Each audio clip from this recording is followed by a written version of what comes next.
Hey, Mike. Hi, Heather. How are you? Good. How are you? Fine. Nice to see you Cool. again. Good to see you too. Looking good. Thank you. So, anything new with you? Well, yeah, it's been, what, 3 weeks since our last show. So I went hmm to Colorado for a week mountain climbing. Ooh, And yeah, that's that about sounds it. like that sounds like fun. Yeah, well, you probably know I like mountain climbing, and they have a whole bunch of what are called 14ers, meaning a mountain over 14,000 feet high in Colorado. So it Oh, was wow. my ambition to climb some of those, and I hope to return and climb more of them soon. That's cool. That sounds really, really cool. Yeah. What's the highest mountain you've ever climbed? I think the one with you when I didn't realize I was going to climb a mountain. You're like, "Oh, hey, let's go hiking," and then we climb a mountain. That was Craft Mountain. Yeah, so that one. Yep. And then you had the sign and everything. I didn't realize they had signs up there. That was pretty cool. Yeah, they had those on top of all the Colorado mountains too, except one. Yeah. Yep. Cool. And are you going to post those pictures up on social media? I already have been, yeah, putting those on Facebook and Twitter, and I put like a montage video on YouTube of me at the top of most of the mountains, and yeah, to be perfectly honest with you, all of these mountains that I climbed were not that difficult, and tons of people do them. So it's not like I did anything, really huge like Mount Rainier. But I nevertheless, I had a great time, and I would say it's pretty big. there's a lot more that goes into the difficulty of a mountain than just the altitude. For example, I climbed Mount Elbert, which is higher than Mount Rainier, but Mount Rainier is way harder and more dangerous. Yeah. So, that I am really proud to have done.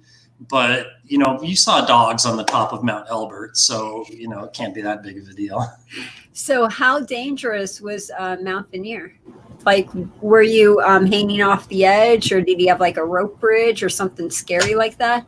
There were lots of crevasses, and What's a crevasse? a crevasse is when you have a glacier. The glaciers move around, but sometimes, like, a glacier will split into two parts, Mm-hmm. and the two parts will like grow apart from each other. But you won't be able to see this on the surface because it snows on top, and it will cover up this chasm that the parts of the crevasse make. So one wrong step, and you could be stepping in what you think is on top of snow on top of a mountain, but your foot and your whole body might go right through and fall hundreds of feet into basically a cave in the mountain. So let me see if I'm getting this straight. You guys are all sitting there and you're walking in the line, and then if you see someone ahead of you just all of a sudden disappear, you know to stop walking. But what you're supposed to do is get out your ice axe and fall to the ground and jam that ice axe into the snow or the ice to arrest the fall of whoever fell. So hopefully that if you got people laying down with their ice axes in the ground, they're not going to be dragged so easily. And furthermore, it's not just that you're trying to save that person's life, but you don't want him pulling you in either. Oh, because you guys are all hooked together. Yeah. So as soon as you get to the part with crevasses, you rope up together. Okay. Yep. And they Wow. tell you what to do if anyone falls in a crevasse and how to get them out. And there's also a technique to getting yourself out called self-arrest, which is basically climbing up a rope. And yeah, I mean, one could talk about this all day long, and I'm not the biggest expert at it. But So have you actually seen someone go through one of these? no, Oh, okay. it's kind of a rare event, to be perfectly honest with you. But nevertheless, it's kind of, if you climb a mountain with crevasses, it's like playing Russian roulette, where any step there is a certain chance of falling in. And a good movie that's largely about falling into a crevasse it's called Into the Void, Okay. where two people were climbing in South America, and one of them fell into a crevasse and they were roped together, but the distance in the rope was pretty far. So the first guy falls in, And the other guy tries to basically arrests the fall. And he stops there, and he can feel all this weight on the rope, and he keeps yelling to the other guy, like, "Are you okay? What's going on?" And the other guy is just not responding. And the guy who didn't fall in for hours is just calling him, and he's not getting any reply. And he can't move because there's this rope tied to him with like a 200-pound body like pulling on him. So he has to like grab on whatever rock. And this is all a true story. But at the end of the day, after like calling this guy for like a solid, for hours and hours, he had to make the decision: do I just stay here and hope that my partner like wakes up and can self-arrest him out of this crevasse, or do I assume that he died, which is probably what happened, and cut the rope and save my own life?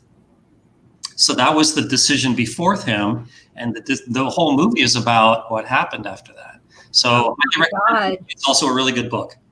Okay, I have got to watch that. I know what I'm watching. Wow. Just wow. Yeah. So yeah. Hi, John G. Yes. So if you guys are watching, if you have any questions for Mike, please ask them in the comments. Our first question is from John G. John says, what are the chances the Las Vegas casinos will close again? Let me preface that by saying that, I'm not an expert in politics, but I would say that they're probably pretty low. I think people here in Vegas and in other places are just at the point that they're like, I have been in lockdown for 3 months. I'm willing to take my chances. I cannot stand it any longer. And so I would put the chances at another lockdown at maybe 20%. Things would have to, I think, get a lot worse for there to be a second lockdown. Well, they made masks mandatory here in Nevada before they did another lockdown. Yeah, and what's funny is that while they are said to be mandatory, I see so many people in the casinos that are not putting a mask over their face. Sometimes they have it like draped over their neck. And yes, sometimes it's because they're taking a sip of something, or they're smoking, or they're talking. But lots of times they're just sitting there playing a slot machine, and the mask is just over their neck. And I've seen people just not wearing them at all. And I just asked somebody at the Red Rock, like, what is their policy? And they say, the woman said masks are mandatory. And I say, I saw lots of people in the casinos that weren't wearing them. And she said, well, we try to enforce that as best we can, but we only have so much staff. Okay. So it is mandatory. It's just the enforcement part of it. Right. Well, yeah, I would say it's not being enforced very strictly. And it kind of makes me mad that people are allowed to break that rule to have a cigarette, which is just endangering people's lives in another way. But it is what it is. So our next question, do you want to have it come from a live viewer or the forum? Why don't we alternate? Alternate it is. So from the forum, and this is from Odious Gambit. If there are going to be casinos in Virginia, it will be up to 5 particular places only for now that have been okayed by the local referendum. The state wants the tax money, but these 5 places are generally depressed economically for various reasons compared to the rest of the state. The advocates will say the casinos will help the localities economically, but by providing jobs, etc. Those against it will say gambling addiction and other problems will make things worse instead of better. What are your thoughts on all this? And I happen to know the next question is very similar, so why don't we read that one too? This is from Racket, and he says, I'd like to ask a more general question. Do you think the casinos, on balance and over time, help or hurt depressed areas? See Atlantic City, I'm sure I'm mispronouncing this, Biloxi, and other Native American tribe areas. Okay. My general opinion and I've said this before, is that I lean libertarian in terms of personal liberties. I believe that if two people want to have a business transaction that's not hurting anybody else, they should be allowed to do it. I have no problem with government regulating that transaction. So if I challenge you to a bet on the flip of a coin, I don't think that the government should say, no, we can't do that. That said, I also believe that if you're going to have gambling, just have gambling. Don't do it halfway, like a lot of states on the East Coast do, where they say we're only going to have, say, 5 casinos. I am a big believer in the private sector and the free market. And I think they should do it Nevada style, where anyone who is can pass a background check can be in the gaming business. And I think that, I think that leads to better quality for the consumer.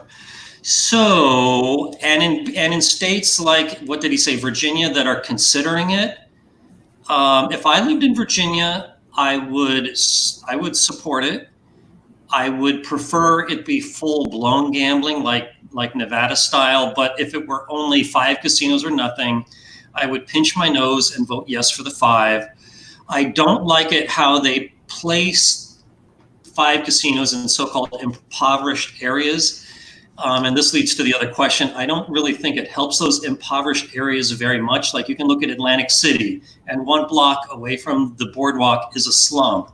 So and everyone in Atlantic City who lives there complains about it, saying the casinos haven't helped us at all. You know, all the tax money goes to Trenton, the state capital, and all the casino profits go to these big corporations that don't spend it in the local area. Or look at like Cripple Creek, Colorado, a city I like, but I don't, that city looks really poor to me. It looks like a poor city with a bunch of casinos in it. And furthermore, I think it's bad for the environment, like in Colorado, that if you want to gamble, say you're in Denver, you have to go all the way to Blackhawk and drive this curvy mountain road to get there. Just have the casino in Denver. You know, it'll be less traffic on the roads, less of a carbon footprint. People will waste less time getting to the casino. And furthermore, they're like tearing down the mountains in Blackhawk to make bigger roads and more casinos, which is, you know, I think disrespecting, you know, the whole natural beauty of Colorado. So yeah, there you go. If you're going to have gambling, do it all the way and have the casinos close to where people live. Okay, cool. An opinion, Heather? Nope, no opinion on that one. Okay. So our next question is from AceTen. Do you still offer analysis and programming for casino games, and how much do you or did you used to charge? You know, if I haven't been doing it very much since the pandemic started. But if someone pays me enough, I'll do it. And I will be the first to say I'm more expensive than my competitors. I think that a report with my name on it says a lot more. And I think that I offer good advice in terms of making a good game. So I don't think that I'm overcharging. But nevertheless, it is such a headache with new game inventors. I mean, I'm not pointing my finger at any one person, but they tend to change the rules all the time, and they're always overthinking everything, and they're emailing you and calling you like crazy. Whereas if you get a job from a corporation, they know what they want, and when the job is done, the job is done. So I much prefer corporate clients. I think anyone would say that. So that's kind of where I stand. But if someone really wants me, and feel free to send me the general concept of your game somehow, and I will give you a quote. But if you're looking for the lowest bidder, just don't even waste my time. I'm not going to be the lowest bidder. Okay. And then do you want to tell people how much you charge, or do you want them to contact you, and how should they contact you? It certainly depends on the complexity of the game. But, a lot of people have poker variants. So if you had a poker variant that was something like Ultimate Texas Hold'em, I would charge about $5,000. Okay, cool. So next up is from the forum, and this is from Smooth Girl. Why do you occasionally wear Oregon Ducks shirts? I went to Oregon when only our track and field teams were good, but hey, go Ducks. Go Ducks. Go Ducks. I hope you can appreciate I wore my Washington University shirt today, which is a big rival school to Oregon. Oh. But, well, number one is I have kind of a t-shirt and a sweatshirt collection going, and a lot of them are college shirts and sweatshirts. So every time I visit a college, I try to pick up one or the other there. And I personally have a connection to Washington. My daughter went there. My grandfather went there. My uncle went there for a time before he dropped out. Yeah. So, but he asked about the Oregon shirt. That one was just a shirt that I got at the local thrift store, Savers here. And, you know, I don't have any connection to the University of Oregon, but I love Oregon, one of my favorite states. And trivia time. Yeah. Which movie was shot at the University of Oregon? Audience? Anyone? If you know, put it in the comments. Let's see who gets it right first. Okay. While we are waiting for them to put in those comments, we have another question. Actually, real quick, Mark just wants to say hi. Hey, Hi, Mark. And next up is Paul. How do you determine the edge on some of these poker table games when nobody knows perfect strategy? That's a good question. We could look at Texas Hold'em Bonus, for example, a game that has been in the casino for at least 10 years, and nobody has ever published a strategy to it, including me. And the reason is, well, let me explain how I would analyze a game like that. It's basically just brute force looping. So you start by giving the player 2 hole cards. You just pick 2 cards out of 52 from the deck. There's 1,326 ways you can do that. Then the player has a decision to make. Does he fold or does he make a 2x raise? And to make that decision, you have to look at the flop. And then you deal the flop, 3 random cards from the rest of the 50. Then the player can choose either to check or to raise 1 times his ante. And what do you do there? Well, it depends on what the turn in the river could be. Then first you look at the turn. Then that's 1 card out of the remaining 47. And then you deal 1 card out of the remaining 46 for the river. And every single time you have to do a loop of every number of combinations. And then after that, you have to loop through the 2 ways the dealer can get his whole cards. So the way I do it is I start at the end. When the player is faced with the raise or check decision before the river, I look at all ways that the remaining 2 cards could come out of the 45 left in the deck. And I loop through those and I say, okay, which way is the expected value greater? Is it greater by checking or by raising? And then I take that back a level, and then I will loop through all the cards at the turn decision. And it'd be basically just have all these nested loops and if statements where you make the decision that has the greater expected value. So the interesting thing is you can analyze any casino game with the kind of stuff you could learn in 1 programming class. You just need to know how to loop, and you need to know if statements, and you need to know how to use functions and probably pointers. But yeah, the level of the programming is really pretty basic. But if I were to do Texas Hold'em Bonus the way I just said, it might take my program 2 years to cycle through everything. So you have to create shortcuts, and that's where it becomes more of an art. So that's about as far as I'll take that. Cool, right on. And we had someone respond to your question about the movie. Is it Ducks? Nope. No? I'm not saying that's an incorrect answer, but does he mean? Maybe he means the Mighty Ducks, which I thought about Anaheim. But no, that's not the answer I'm looking for. And I'll give the audience a hint. The movie is not referred to as the University of Oregon in this movie. It's referred to as another university, but they just filmed it there. Ooh, okay. Sounds good. Okay, so if you guys know that, please put it in the comments. And now we are going to a question from the forum, and this is the last question we have from the forum. And it's from our favorite person, Gillimer. So he says, you say you don't have any good casino stories, but would you please tell us about the time you were gambling on a cruise ship and got Googled by a suspicious casino manager? It's an amusing tale. And any advice for players in a cruise ship casino? Thanks. Yeah, I forgot about that story. So, okay, it all started out when a friend told me, he said, like, Mike, let me introduce you to my executive host. And he does a lot of stuff with cruise ships, and I bet he can get you a free cruise. And so I said, sure. So I talked to this guy, and he's an executive or an independent host. And there's a lot of these people that don't work for just one casino, but they're kind of like agents between a player and a casino. So, you know, I don't know how they do it, but they manage at getting information about players.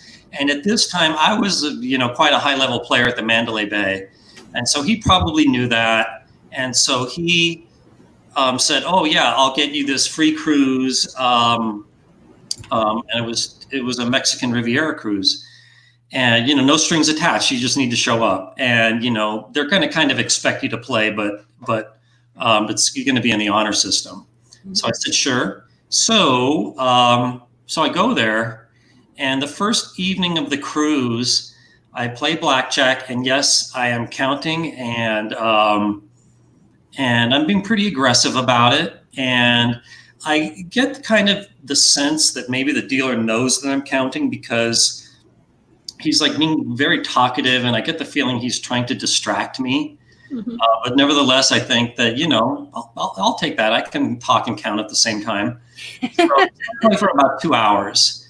And then I go to my room and call it a night. And then the next morning, I told my parents I was going on this cruise. And so they just booked a room conventionally.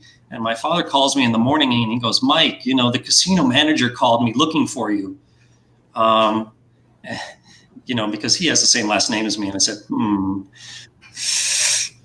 uh-oh. You don't want to get called by the casino manager in your stateroom. So what happened after that? I think that I called the casino and I asked to speak to the casino manager. And he said, oh, yeah, I was looking for you. Can you come to the casino? I'd like to have a chat with you. So I go to the casino and I asked for the casino manager, and he said, yeah, I was watching your play last night, and you definitely set off a lot of red flags. And then I Googled your name, and that was all I needed to do. I said, you got me. Cat and mouse game. And he said, you're no longer allowed to play blackjack on my ship.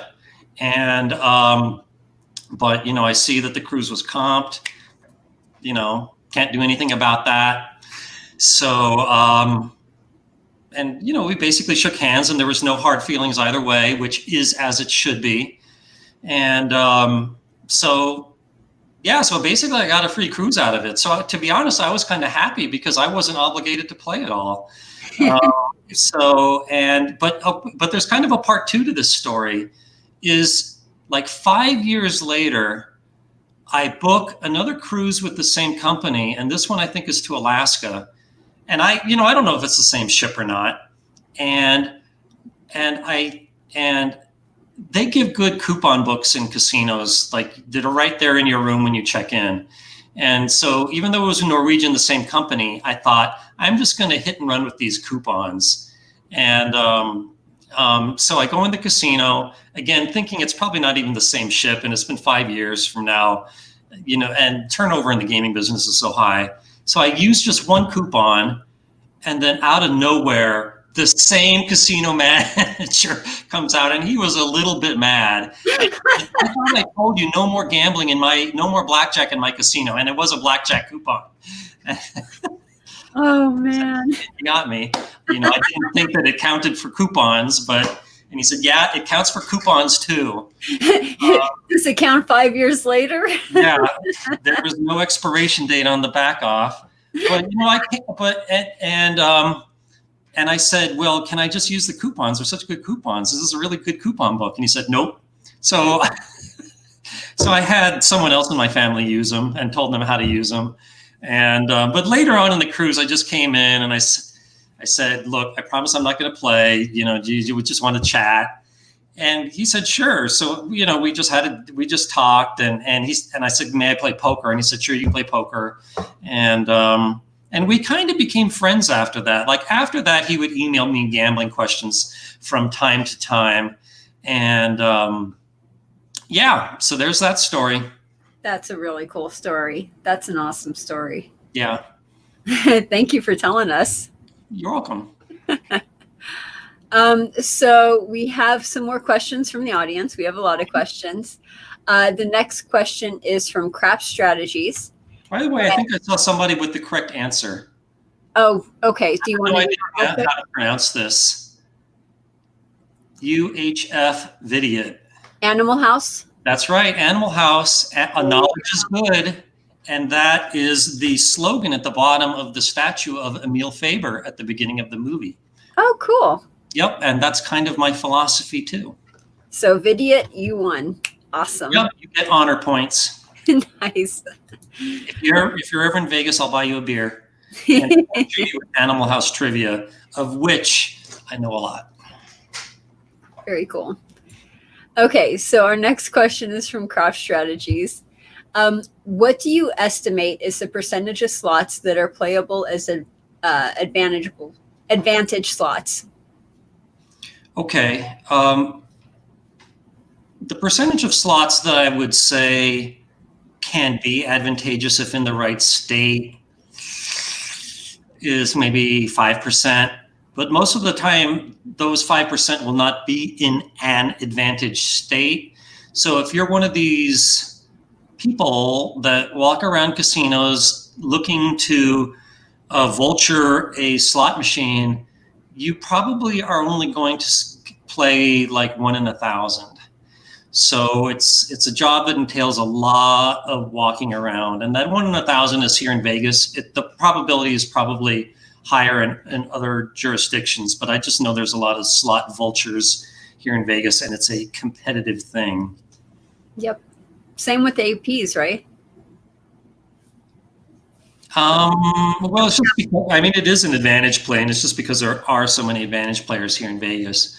Yeah. But nevertheless, so many advantage players that I know that used to be focused on blackjack or video poker are now slot vultures.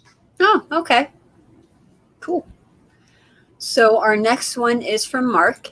And Mark says, does full pay multi-hand video poker have better odds than single hand 9-6 jacks or better? Well, it all depends on what the pay table is of does full pay multi-hand. It depends. So you write full pay, but it depends which game is the full pay one. If it were a 9-6 jacks multiplay game, the odds would be exactly the same. So in other words, the odds don't depend upon whether it's multiplay or not. It just depends on the game and pay table. Okay, cool. Our next question is from Ed Junk. As a math guy, do you know of a good way to get elementary school kids into math? Do you think it's genetic, math versus arts discipline? Yeah, I don't have any great answer to that. I almost became a high school math teacher, so of course it was more. I had more of an eye on how to teach kids at the high school level. At the elementary level, I think that just excitement for math goes so far. I mean, it goes a long ways. And I think that if the teacher just shows that they like math, I think it's kind of infectious. And, one question that academics have really wrestled with is if you look at engineering programs in the United States or math, they're like 80% to 90% men, whereas this ratio is much closer to 50-50 in Asia and Europe. And why is that? And when I ask women and they say, oh, I hate math, and I say, why? And they just say, I don't know, I just hate it. And I will often ask, did your mother like it? No, she hated it too. And I think that it's because the hatred of the mother got kind of passed on to the daughter. And there's kind of a societal expectation in this country that men are more naturally inclined to math, but I don't believe that. I think that it's just that kind of expectation that is from society, which, worked in my favor. Any comments, Heather? A bunch. But the one I'm going to say is for Ed Junk. So a good way to get your kids into math, elementary school kids, is what are they interested in? Like, what do they like? Actually incorporate that into, what they enjoy. Math is everywhere. Math is a part of everything. So if you can incorporate math with something that they already like, that they already enjoy, that would be a good way to get into it. Another way that it would be good to get into it is teach them math, like teach them accounting, teach them money, give them an allowance, how much do you make off of doing these chores versus how much do you spend? And then they'll learn math that way. They would be more interested in math if they're getting like a video game or, some kind of reward or something from it. So. Oh yeah, those are great ideas. And with my kids, I would often do things like, okay, this check is for $55, and let's say I want to tip 20%. How much should I tip? Or just ask them, okay, like let's say they want to buy a piece of candy, and I'll say, okay, if I paid for that with $1, how much change should I get? And if you get the right answer, I'll buy it for you. Yeah. Try to incorporate it into everyday life. And another story that comes to mind is when I was in 5th grade, I had a really great teacher, and one of my favorites ever, and he loved contests and competitions. And at that point, they're going to be hammering the multiplication tables into your head. So he had this sheet of paper that had 100 multiplication problems, and they called them dittos at the time. He made just hundreds of these dittos, and he always had like a contest, like once a week, who could get through the ditto the fastest with the fewest errors. And I am a competitive person, and I was never going to win any of these sports contests except maybe a running race. So I challenged myself to win this multiplication contest, and I made my own problems at home, and I just ran through them quickly, and I memorized the whole multiplication table through 12 times 12 cold. So I could do that ditto as fast as I could write numbers randomly. And sure enough, I was the multiplication table king of 5th grade, room 20. And that was very good for my self-esteem. And I think that may have kind of propelled me a little bit in my interest in math. Cool. Awesome. So, okay. That was a pretty good question. Our next question is from also a viewer, AceTen. AceTen says, Michael, my question was in reference to Advantage players hiring you for programming work. James Grosjean mentioned you charge $100 to $500 an hour. Are you still open to doing this type of work? Yeah, sure. I'd be happy to do work for Advantage players. I've done it before. For example, this has been written about, so I can talk about, but there was a really good play with the internet casinos in Atlantic City with Ocean Magic and Golden Egypt. And I advised a team that hit that play really hard how to do it.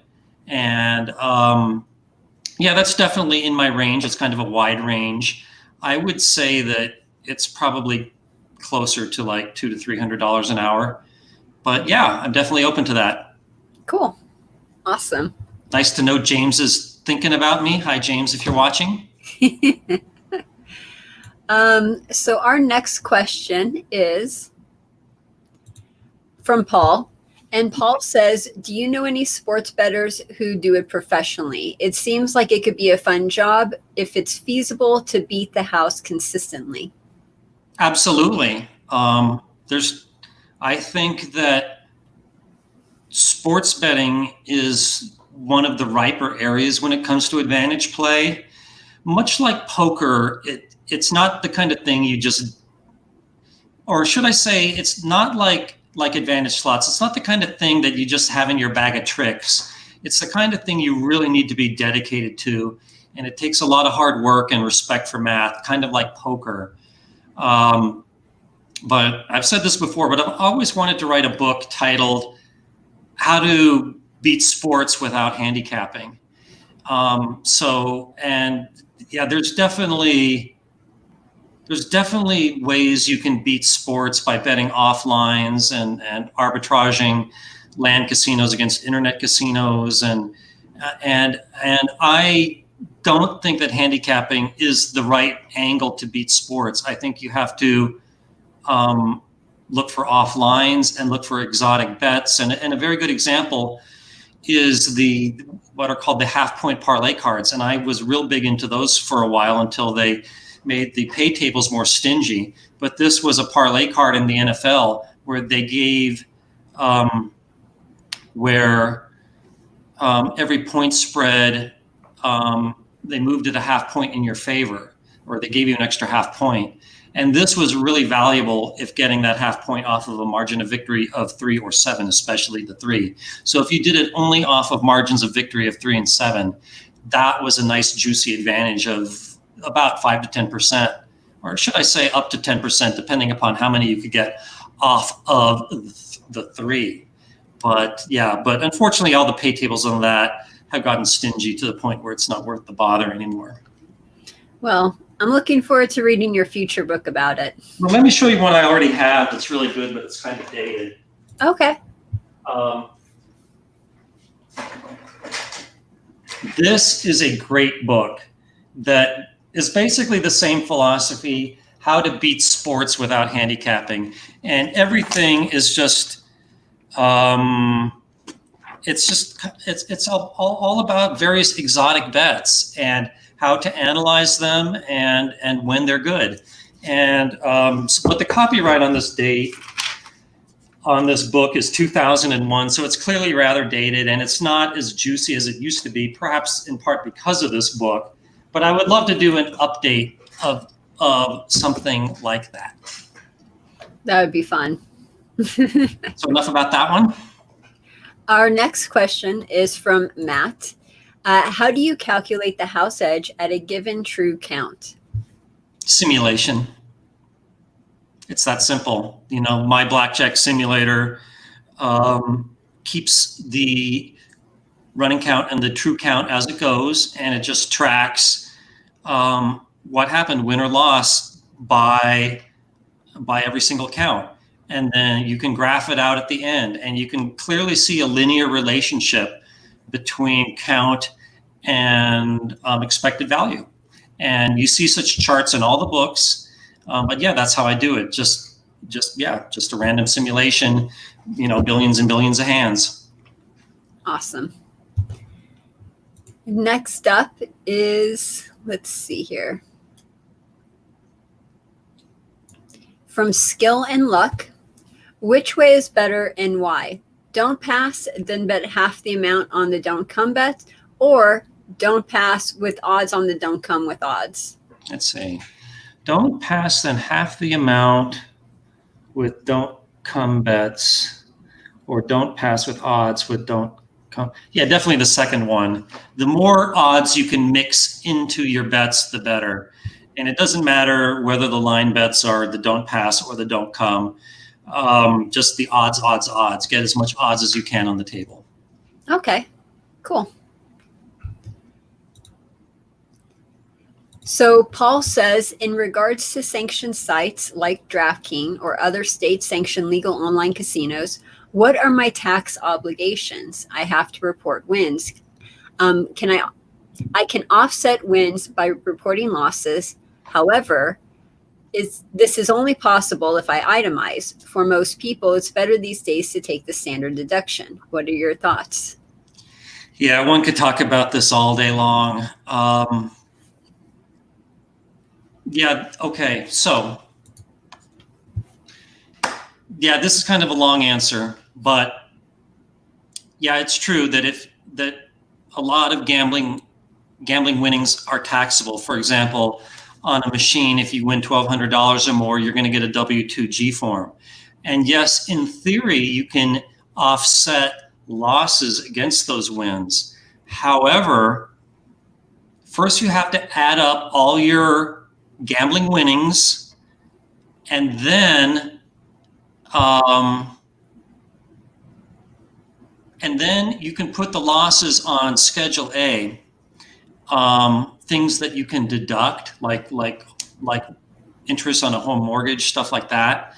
But they increase the standard deduction, so you can only take the greater deduction of the standard deduction or your total of itemized deductions. And because the standard deduction is so big now, for most people, it doesn't help you, or should I say, you can't deduct the losses, because if you did, you would pay more tax. You know, the standard deduction is more anyway, so it doesn't help you at all.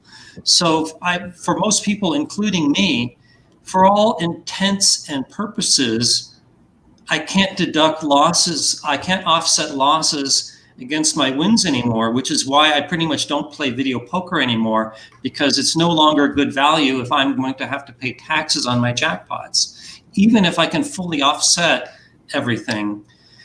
So, but another point people often make is, well, there's an exception if you're a professional gambler, and that's true. If you file your taxes as a professional gambler, then it gets treated more like a regular business where you can directly offset losses against wins. But you can't just like check something and say, I'm a professional gambler.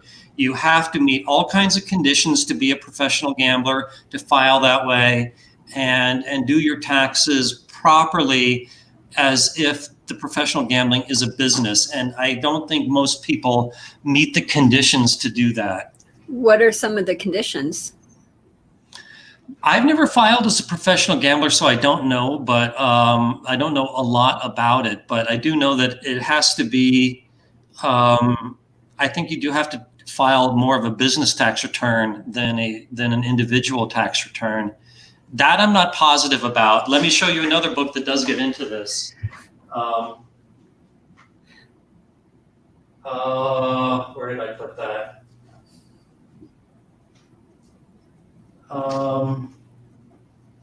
Where is that? I can't find it right now. But there's a book called, I think it's called Tax Help for the Professional Gambler by Marcy Chen, my accountant. And she goes into how to do your taxes as a professional gambler, whether you're filing as one or not. Now, her book was written before the tax change, so some of it is kind of outdated now, but nevertheless, it's a good book. Awesome. Next up is from Carl. Carl says, do you do much online gambling, and do you know people who have gotten addicted this way? I don't do as much as I used to. In the early 2000s, bonus hunting was a great way to make money. It was just like picking money off a money tree. But like everything, the rules have gotten much stingier and it's a lot tougher now. So I don't do it as much anymore. Recently somebody told me, Mike, you got to play Intertops. They have great bonuses all the time. and I did them, and I did well with it. But then when I tried to make a withdrawal, they claimed that I was doing bonuses that I wasn't entitled to. And I got kind of angry about that, I think that if they're inviting me to do a bonus, it kind of implies I'm allowed to do it, but nope. Anyway, so I don't do much anymore. I like to bet on sports online, and I'm betting a lot on the election online, but yeah, I'm hardly ever gambling online anymore. And do I know people who have gotten addicted that way? I definitely know people who I would say are compulsive gamblers, and some of them gamble online, some of them don't. But yeah, what can I say? Yes, I do know people who are addicted to it. Okay. Next up is a pretty easy one, and this is from Darnell. What is better, the don't pass or the pass line? Don't pass. Yay! The don't pass has a house edge of 1.36%. The pass at 1.41%. So that don't pass is 0.05% better. Cool.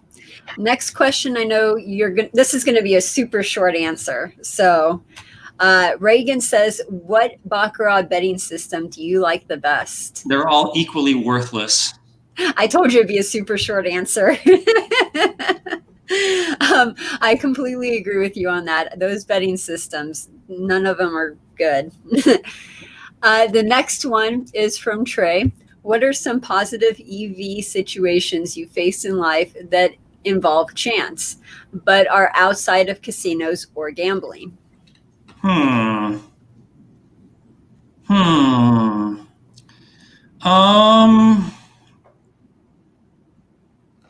are some positives? Let me think. Well, I definitely think investing is kind of a gamble, but there, I would say that rather than there being a house advantage, I would say there's a player advantage where, yes, you can lose, but in the long run, you should be winning if you're making, at least average decisions. So I definitely am kind of aggressive in investing, and positive EV. Definitely coupons. Like my mother could talk about this all day long. Is there people that will get stuff practically for free with the good usage of coupons? And I know some people have figured out the like credit card incentive programs really, really well and get all kinds of free stuff from the credit card companies and frequent flyer programs. I know some people can milk those to death, and but I just don't fly enough for me to study all that. But yeah, there's definitely ways you can game the system outside of gambling. But yeah, that's as far as I can take that right now. Okay. Amethyst says music has a strong relation to math. So just pointing that out. Right. Yep. And by the way, I pronounced that a math test. Oh, oops. I butcher all names if I'm not butchering a name. Okay, so this is from MIA. I know your position on dice control, and I know you did an experiment to suggest certain dice sets, but what about a no 4 dice set? Any thoughts which that would be? Off the top of my head, do I have a die here in my office? I have a die if you want one. I kind of need to see my own. I can't believe I can't find a die right now. Oh my God. Okay. What about it? Okay. Spin it around for me. Where are we looking for? Okay, so you can kind of see that the 1 and the 3 are next to each other. Oh. I guess that doesn't really help me though. What are we doing? I'm trying to think of an appropriate dice set to avoid rolling totals of 4. Oh. I don't think that's really the way to go in terms of dice setting.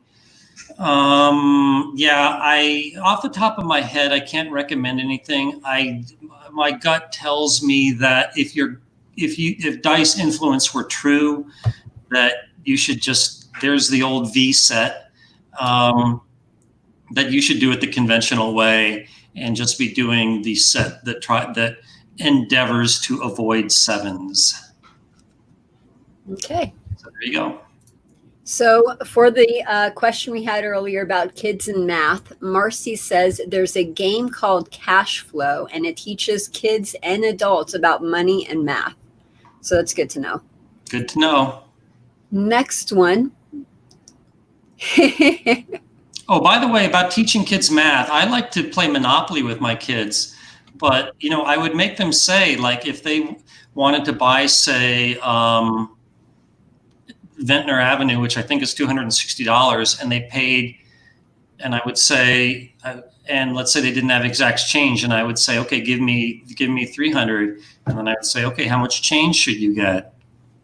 And it didn't matter how long it took them to solve it. I would sit there and wait. And I'd say, get out pencil and paper if you need to. I'm not giving you your change until you tell me how much you're supposed to get. Yeah. And it took forever to get through a game that way, but, nevertheless, hopefully they learned something. Okay.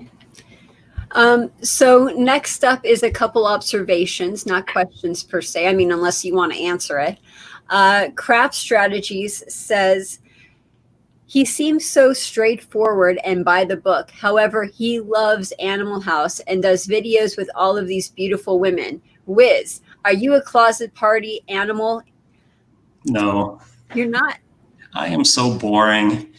But yeah, I do love Animal House. I would like to think that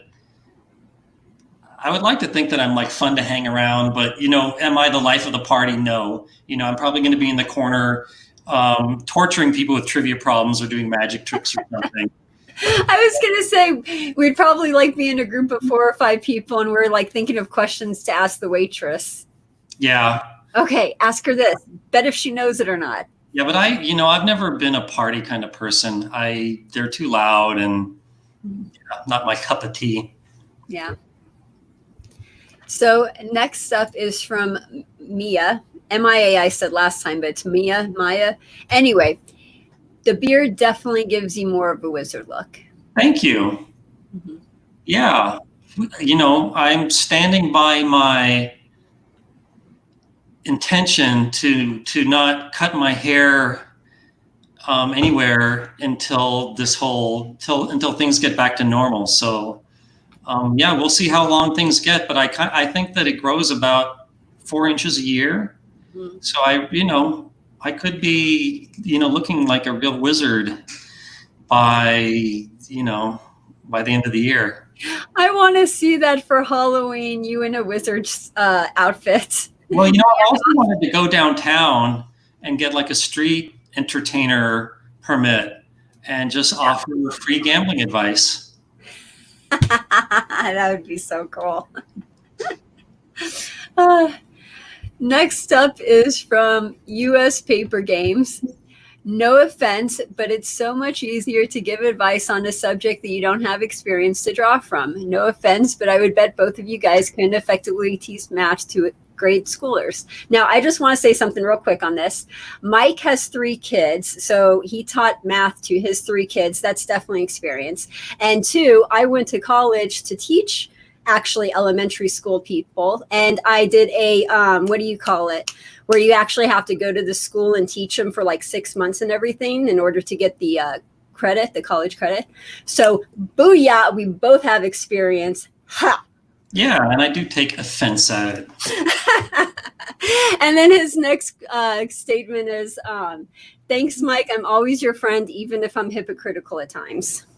We're giving the look.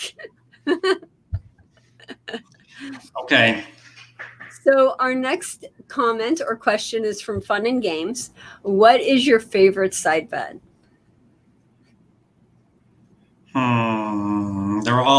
I view them all as sucker bets.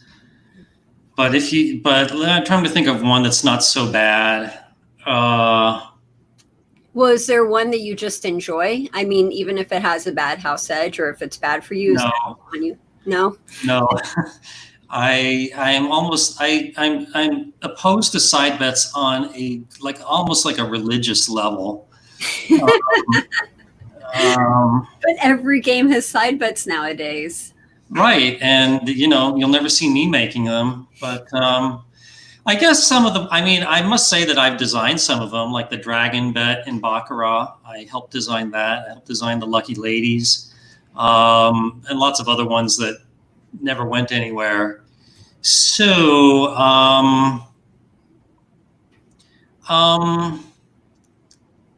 okay, if you do the dragon bonus on the player bet in Baccarat, as I recall, the house advantage on that is about 2.7%. So that's not so bad. And plus, I designed that pay table, so that'll be my answer. Okay, sounds good. It's kind of like one of my babies. US Paper Game said great answer, by the way. Thank you. Next up, Ed Junk. What do you put on a hot dog? That's a good one. Mustard and onions. That sounds pretty good. And absolutely no ketchup. Absolutely not. That will ruin a hot dog. If I'm in a saucy kind of mood, maybe I'll put in a little relish, but I usually don't. And the mustard, I would prefer it to be like a spicy Dijon mustard as opposed to just like the bright yellow stuff you usually see. But I love like a Chicago hot dog where they put on a pickle and all kinds of other exotic stuff. But yeah, just with just a regular old hot dog, mustard and onions, definitely. Sounds good. God, I think the last time I ate a hot dog was 25 years ago. So yeah, it's been a long time. Yeah. Yep. Yeah. If you ever go to Chicago, by the way, you don't ask for any ketchup because they'll get really offended because they take like great pride in their hot dogs there, and they already put like pickles and special stuff on there, and I think they would say that it completely like ruins it to put ketchup on it, and I agree with them. So is that similar to when you go to a Japanese restaurant? You're not allowed to put soy sauce on the food because then they'll take offense to that? I didn't know that they would. Oh, really? Oh, well, we both learned something new then. Okay. Well, I mean, I've been to lots of sushi restaurants, and soy sauce is always right there on the table. Oh, yeah, America. I'm talking about, Japan. I have never been to Japan, so I cannot confirm or deny that. But yeah. Cool. Okay, so next up is from Joey. Is the house edge worked out over billions and billions of hands? And why wouldn't it be different, say, over 1,000 hands? Okay, it depends on the game. I like to do a looping analysis wherever I can, which is typically what I do with poker-based games. But blackjack is kind of complicated, and the way it's played is more like with a strategy, like the basic strategy. So I think it's more appropriate to do a simulation with blackjack games. And why not 1,000 hands? It's because of just sample size error. The more hands you play, the more you tease out any random variation, and you get that regression to the mean. And plus, computers are so fast that I could just let a blackjack simulation run for just a minute and get millions of hands. So, why would I not take millions of hands when if they're just so easy to get? And yeah, that makes sense. Yeah. Next question is the best Monopoly strategy, or what is your opinion on this? The best Monopoly strategy is to own all of the houses so nobody can build hotels. What do you think? I would say that only is true when you get a game with a lot of people. And if somebody, so yeah, in that case, there can be kind of like an unspoken thing as stop building at 4 houses. So this competitor who hasn't started building yet has no houses to buy. But usually when I play Monopoly, there's just 3 or 4 people, so there's plenty of houses. And I could talk about Monopoly strategy all day long.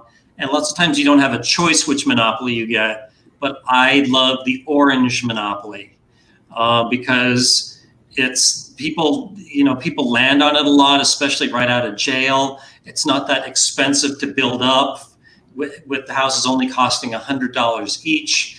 And there's there's one of the cards that says advance to New York Avenue, I believe. So I am a really strong believer that the most cost-effective properties to build up are the orange ones. And I really like to get to 3 houses and then cool off a little bit, because there is a lower marginal, there's a lower, how shall I put it, increase in your return on investment in going from four houses from 3 to 4 as opposed to say 2 to 3. So I'd like to build up to 3 and then stop and build up some cash at that point. But oftentimes Monopoly, comes down to good trading, and there's no easy way to explain what is a good trade. But I like to get. I would like, lots of times you have to give someone a Monopoly to get one, and I will try to just get a better Monopoly than theirs. For example, I might give up a card to give my opponent the red Monopoly when I get the orange one. And you might say, well, Mike, you pay more per house and per hotel on the red set, but the houses are 50% more expensive to buy.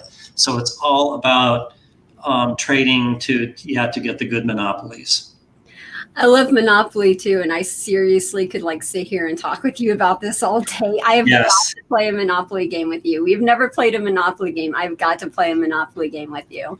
Yeah, when I first got the internet first came along, I got this software to play Monopoly online, and I was rather addicted to it. It was so slow and clunky too, but nevertheless, I couldn't stop playing. Okay, so we got to play Monopoly. And by the way, we're getting kind of late here. Let's look at the time. Yeah, it's after 4 o'clock, so we are after the hour mark. Is there anything else you want to tell the audience before we get going? Well, let me just scan the questions here. Between UNLV and CSN, I would definitely go with UNLV.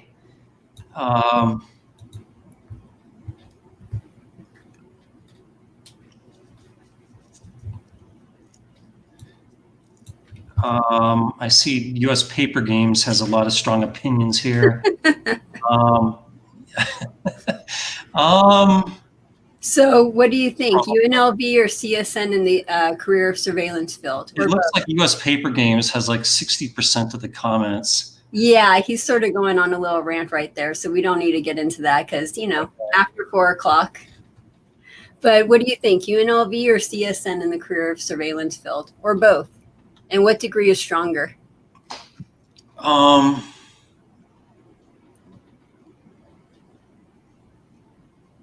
So when he says which career is stronger between surveillance and what else?